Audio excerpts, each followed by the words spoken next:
ketika anak wis tir padha ireni sir padha senengi,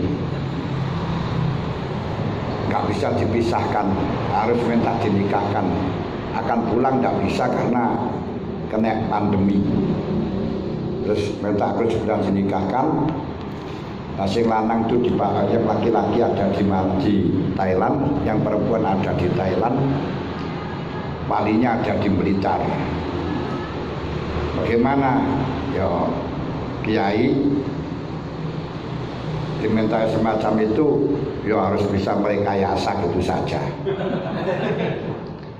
Jadi caranya saya suruh mewakilkan. Zaudnya mewakilkan kepada orang di Blitar dengan menggunakan telepon, dengan melakukan video call.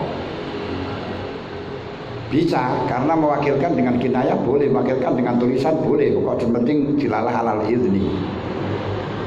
Nah, mewakilkan kepada saudara di Blitar untuk menerima akdu nikah. Akdu nikahnya ini dengan mas kawin ini. Nah, terus wali masyarakat kepada saya untuk menikahkan anaknya dengan orang di sana.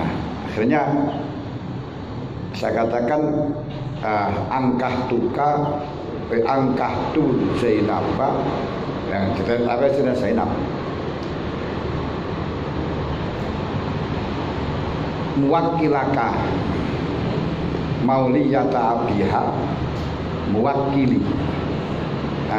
Ya bimahri titik-titik halan sampai wakil kobil itu nikah wa taswijali fulanin muwakili sahur.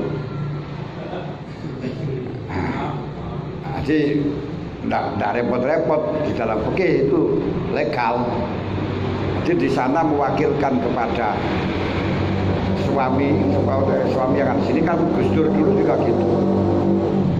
Gus Dur itu ketika akdu nikah beliau nggak ada di rumah, masih ada di Irak, ada di Baghdad. Tapi pulang-pulang sudah punya istri, jadi mewakilkan saja. Terus yang kobil itu ya orang di rumah. Itu daripada kalau menikahkan langsung di sana nggak bisa. Jadi wali di Blitar menikahkan mantu yang ada di sana nggak bisa karena belum tahqiq dalam masalah hukumnya, masih maskuk. Sedangkan al aslu bil buduk al hurmah kata yajida ma yuhalliluha tahqiqan. Biasanya buduk niku haram karena milkun lillah. Bisanya halal harus jelas-jelas nyata.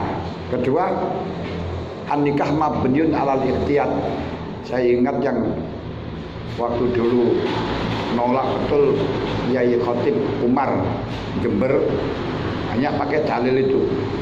An-nikah mabniun alal ikhtiyat khaufan mimma yatawalladu minhum minat tawarus al-fasidah wal wazina al-mu'abbadah. Akhirnya disepakati tidak sah. Walaupun dalam waktu masail memang hal yang sangat ramai sekali, ketidaksahnya itu di mana. Untuk masalah tempat, apakah urus batasnya tempat di mana? Dikatakan satu tempat bagaimana? Padahal jauh dari jauh ini juga bisa kalau kita sama-sama tahu orangnya. Nah, kalau cuma melihat tidak harus, karena orang buta bisa jadi saksi asalkan di situ ingkibat. Nah, kan ini. Nah, terus akhirnya satu tempat, kata kudur itu harus satu tempat itu urufan. Kalau di sana itu sudah jelas hurufnya tidak dikatakan satu tempat. Kedua, bahasa dengan menggunakan telekonferensi itu adalah kinayah, sedangkan nikah itu tidak bisa dengan bahasa kinayah. Itu yang dalil yang dipakai tengriku. Nah, makanya kalau sampean akan memperbolehkan, itu bisa membuat keputusan yang di atas keputusan wilayah Jawa Timur.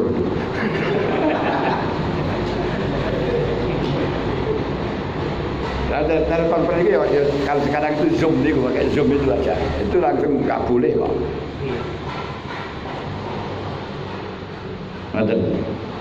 Nanti monggo. Nanti kalau satu tempatnya itu memang belum jelas, takbirnya belum jelas. Kalau ila bi khuduri waliyin wa sayyidin itu bahasa kitab. Nah, dalam hadis tidak ada yang memberikan sinyal satu tempat karena memang dalam keadaannya zaman dulu yo gak pernah dilakukan pernikahan dengan model semacam ini, memang gak ada, maka dalam hadis juga gak ada. Tapi kalau kita kembalikan kepada kitobi atau kepada kitab dan akdun itu ya satu majelis, dalam riba itu satu majelis. Berarti kalau tidak satu majelis, ya untuk hal-hal yang tidak disyaratkan satu majelis gak masalah. Seperti hanya B juga disyaratkan satu majelis. Yang hal-hal yang diperbolehkan hanya karena tarotin. Sedangkan nikah ini tidak bisa dengan tarotin, tapi ta'abud baru makto. Ridho-ridhoan toh enggak oleh loh. Ya wis, tak kayak no, jakati ajar tukar lo juga gak boleh loh ya. Wahab duka juga nggak boleh. Berarti kita abud harus ada mangkul. Kalau tidak mangkul, al asl fil ibadah al hurmah. Ibadah itu asal ini haram. Hatta yadullah dalilun yubihuha. Sebelum ada dalil yang mempersilahkan, tapi ini aslinya haram. Nah, keputusan-keputusan yang semacam ini memang keputusan yang sangat ekstrim dan harus kontekstualisasi, tidak bisa dengan teks, dan memang tidak ada dalam teks. Ya seperti sholat di atas pesawat, tidak ada teksnya. Itu harus manhaj, kontekstualisasi. Termasuk seperti kemarin di dalam muktamar itu memutuskan hal-hal yang memang tidak pernah ada di dalam kutubus salaf. Yaitu di dalam muktamar memutuskan 3 hal. Yang pertama, ketika ada seorang yang mempunyai gandul tapi punya rohin, itu dihukumi laki-laki atau perempuan. Atau dia itu punya cempluk tapi gak punya rohin, ini dihukumi perempuan tidak punya rohim apa laki-laki punya cempluk. Ketika punya rohim tapi punya gandul, dikatakan laki-laki punya rohim apa wanita punya gandul.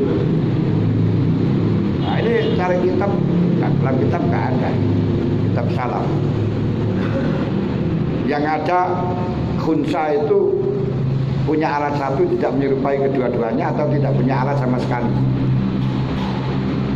atau punya alat satu yang menyerupai kedua-duanya, baru jalani khunsa muskil. Kalau gitu wiladah menentukan. Namun dengan pakai manhaj bahwa orang yang melahirkan itu mesti wedok. Kayaumin waladat ka umuk. Kedua, orang yang haid itu mesti wedok. Hadis Kanjeng Nabi mengatakan, hadza amrun kataballahu ala banati Adam. Berarti kelazimannya haid, kelazimannya wiladah punya rohim. Karena rohim itu berarti wedok. Kalau memang orang punya rohim tapi punya gandul, itu wong wedok punya gandul. Yang sehingga bagaimana hukumnya operasi. Nah, gitu. Dan itu nanti konsekuensinya di dalam masalah warisan, aurat dan lain sebagainya. Ini luar biasa, masya Allah. Kedua, hal yang juga belum pernah dalam kitab, dan hal ini terjadi di Arabia. Kalau masalah internet tadi, yang punya anak itu tadi, ono wedok punya gandul, banyak nih sekarang. Dan memang dulu nggak bisa diketahui. Tapi sekarang kan rohmu bisa diketahui, bisa dilihat dengan USG itu kan iso sanane. Ini luar biasanya. Kemudian kedua, sementara ini kita di dalam menentukan bulan puasa dengan sumul ruyati wa aftirul ruyati. Nah, pada maka terjadi tetap menggunakan sumul ruyati wa aftirul ruyati, sedangkan hilal itu kalau menurut hisab qot'i bisa dilihat karena 77% lebih, 7 derajat lebih. Namun saat negara kabeh mendung. Dan di Indonesia pernah terjadi, cuman nggak waktu bulan Ramadan. Ketika kita tidak menggunakan, kita tetap menggunakan takmil, yaitu sumul ruyati wa aftirul ruyati, maka bulan Ramadan hanya 28. Nanti tanggal 29 sudah jelas ruqyah. Nah ini bagaimana? Apa kita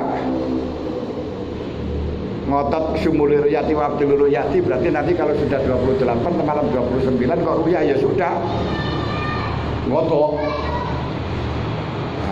Nah ini kalau diputuskan mengikuti pendapat Imam Romli seperti itu, secara tekstual ya harus mengikuti ruqyah, yang nanti kalau tanggal 29 kok ruqyah berarti yo harus ngotot.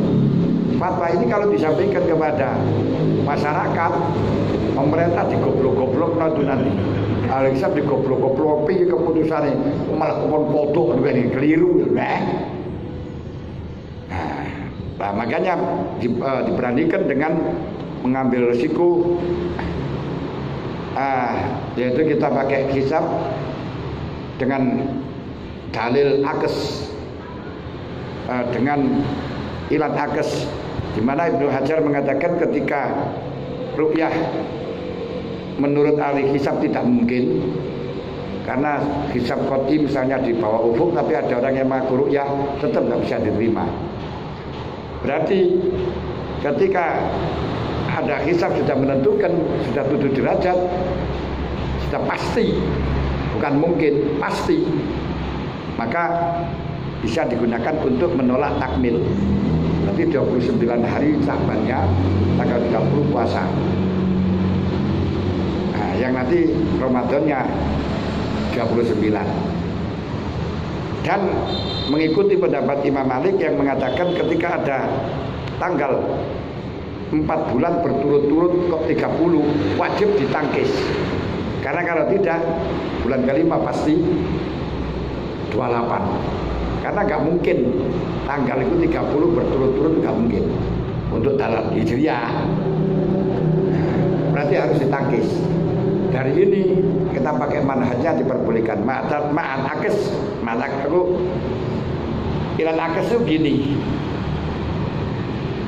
Ilat yang ada dalam Ibnu Hajar itu menentukan menolak ruqyah, tapi digawe untuk menetapkan ruqyah itu dibalik. Ini pakai usul ketika Kanjeng Nabi mengatakan likuli butuhin sedekah. Loh, ayatnya khatuna sawatahu alaiha walahu isbis walahu ajrun ya Rasul. Apakah orang yang melakukan sesuatu syahwat ini mendapatkan pahala? Kanjeng Nabi dawuh, atadrilahu wa doa fi haramin alaisa alaihi wijrun fakadzalika lahu wa doahu fi halalin, kan gitu. Nah, pakai lek ndelekno ndek halal niku oleh ganjaran, ku berarti lek nangge haram dosa, berarti lek nangge halal ganjaran. Loh niki ini boleh bisa menolak ruqyah, berarti bisa menetapkan ruqyah gitu loh. Nah, itu pakai manhaj. Walaupun hujan interupsi ya karuan, tapi ya memang yang masyarakat semacam itu pakai tol buta. Ini diantaranya termasuk keputusan yang semacam ini nggak pernah ada dalam kitab, nggak pernah ada. Nah, itu pakai manhajnya semacam itu. Silakan kembali.